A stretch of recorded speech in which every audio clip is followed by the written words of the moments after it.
26वीं पुतली मृगनयनी नामक 26वीं पुतली ने जो कथा सुनाई वह इस प्रकार है। राजा विक्रमादित्य न सिर्फ अपना राजकाज पूरे मनोयोग से चलाते थे, बल्कि त्याग, दानवीरता, दया, वीरता इत्यादि अनेक श्रेष्ठ गुणों के धनी थे।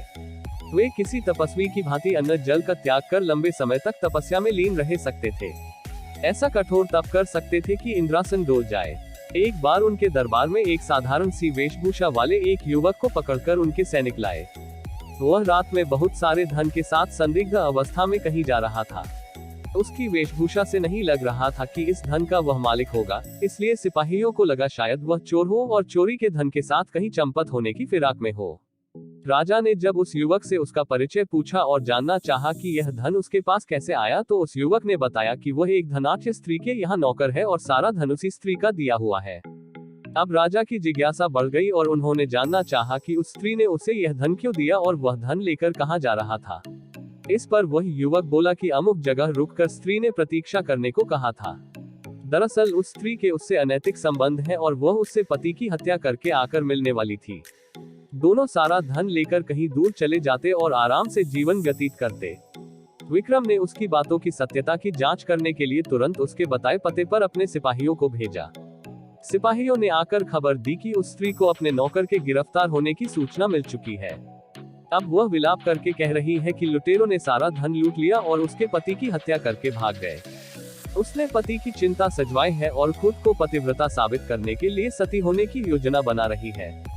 सुबह युवक को साथ लेकर सिपाहियों के साथ विक्रम उस स्त्री के घर पहुंचे तो दृश्य देखकर सचमुच चौंक गए। स्त्री अपने पति की चिता पर बैठ चुकी थी और चिता को अग्नि लगने वाली थी। राजा ने चिता को अग्नि देने वाले को रोक दिया तथा उस स्त्री से चिता से उतरने को कहा। उन्होंने सारा धन उसे दिखाया तथा नौकर को आगे लाकर बोले कि सारी सच्चाई का पता उन्हें चल गया है। उन्होंने उस स्त्री को त्रिया चरित्र का त्याग करने को कहा तथा राजदंड भुगतने को तैयार हो जाने की आज्ञा दी। स्त्री कुछ क्षणों के लिए तो भयभीत हुई, मगर दूसरे ही पल बोली कि राजा को उसके चरित्र पर उंगली उठाने के पहले अपनी छोटी रानी के चरित्र की जांच करनी चाहिए। इतना कहकर वह बिजली सी फुर्ती से चिता पर कूदी और उसमें आग लगाकर सती हो गई। कोई कुछ करता वह स्त्री जलकर राख हो गई। राजा सिपाहियों सहित अपने महल वापस लौट गए। उन्हें उस स्त्री के अंतिम शब्द अभी तक जला रहे थे। उन्होंने छोटी रानी पर निगाह रखनी शुरू कर दी। एक रात उन्हें सोता समझकर छोटी रानी उठी और पिछले दरवाजे से महल से बाहर निकल गई। राजा भी दबे पांव उसका पीछा करने लगे। चलकर वह कुछ दूर पर धूनी रमाए एक साधु के पास गई। साधु ने उसे देखा तो उठ गया और उसे लेकर पास बनी एक कुटिया के अंदर दोनों चले गए। विक्रम ने कुटिया में जो देखा वह उनके लिए असहनीय था। रानी निर्वस्त्र होकर उस साधु का आलिंगन करने लगी तथा दोनों पति पत्नी की तरह बेझिझक संभोगरत हो गए। राजा ने सोचा कि छोटी रानी को वे इतना प्यार करते हैं, फिर भी वह विश्वासघात कर रही है। उनका क्रोध सीमा पार कर गया और उन्होंने कुटिया में घुसकर उस साधु तथा छोटी रानी को मौत के घाट उतार दिया। जब वे महल लौटे तो उनकी मानसिक शांति जा चुकी थी। वे हमेशा बेचैन तथा खिन्न रहने लगे। सांसारिक सुखों से उनका मन उच्चाट हो गया तथा मन में वैराग्य की भावना ने जन्म ले लिया। उन्हें लगता था कि उनके धर्म कर्म में जरूर कोई कमी थी, जिसके कारण भगवान ने उन्हें छोटी रानी के विश्वासघात का दृश्य दिखाकर दंडित किया। यही सब सोचकर उन्होंने राजपाट का भार अपने मंत्रियों को सौंप दिया और खुद समुद्र तट पर तपस्या करने को चल पड़े। समुद्र तट पर पहुंचकर उन्होंने सबसे पहले एक पैर पर खड़े होकर समुद्र देवता का आवाहन किया। उनकी साधना से प्रसन्न होकर जब समुद्र देवता ने उन्हें दर्शन दिए तो उन्होंने समुद्र देवता से एक छोटी सी मांग पूरी करने की विनती की। उन्होंने कहा कि उनके तट पर वे एक कुटिया बनाकर अखंड साधना करना चाहते हैं और अपनी साधना निर्विघ्न पूरा करने का उनसे आशीर्वाद चाहते हैं।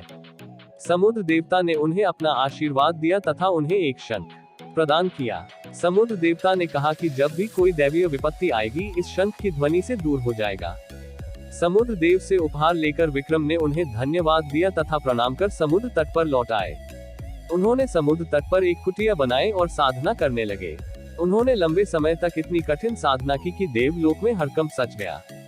सारे देवता बात करने लगे कि अगर विक्रम इसी प्रकार साधना में लीन रहे तो इंद्र के सिंहासन पर अधिकार कर लेंगे। इंद्र को अपना सिंहासन खतरे में दिखाई देने लगा। उन्होंने अपने सहयोगियों को साधना स्थल के पास इतनी अधिक वृष्टि करने का आदेश दिया कि पूरा स्थान जलमग्न हो जाए और विक्रम कुटिया सहित पानी में बह जाए। बस आदेश की देर थी। बहुत भयानक वृष्टि शुरू हो गई। कुछ ही घंटों में सचमुच सारा स्थान जलमग्न हो जाता और विक्रम कुटिया सहित जल में समा गए होते।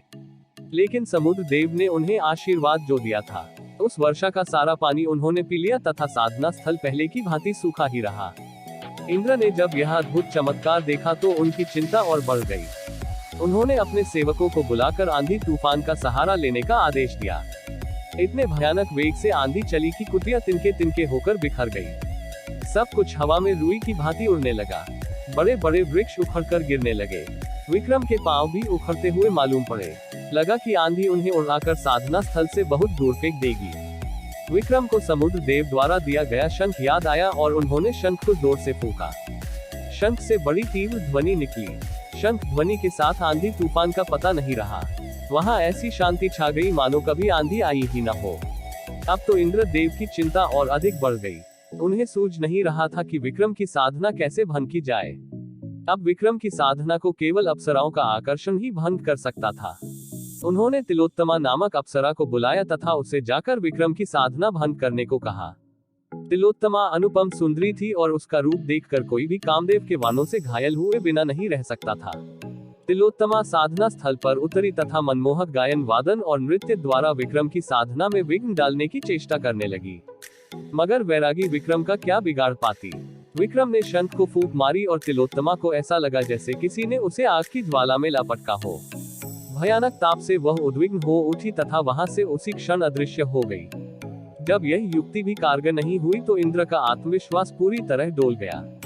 उन्होंने खुद ब्राह्मण का वेश धरा और साधना स्थल आए। वे जानते थे कि विक्रम याचकों को कभी निराश नहीं करते हैं तथा सामर्थ्यानुसार दान देते हैं।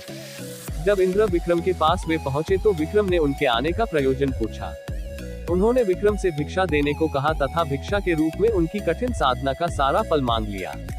विक्रम ने अपनी साधना का सारा फल उन्हें सहर्ष दान कर दिया। साधना फल दान क्या था, इंद्र को अभयदान मिल गया। उन्होंने प्रकट होकर विक्रम की महानता का गुणगान किया और आशीर्वाद दिया। उन्होंने कहा कि विक्रम के राज्य में अतिवृष्टि और अनावृष्टि नहीं होगी, कभी अकाल या सूखा नहीं पड़ेगा, सारी फसलें समय पर और भरपूर होंगी। इतना कहकर इंद्र अंतर्धान हो गए।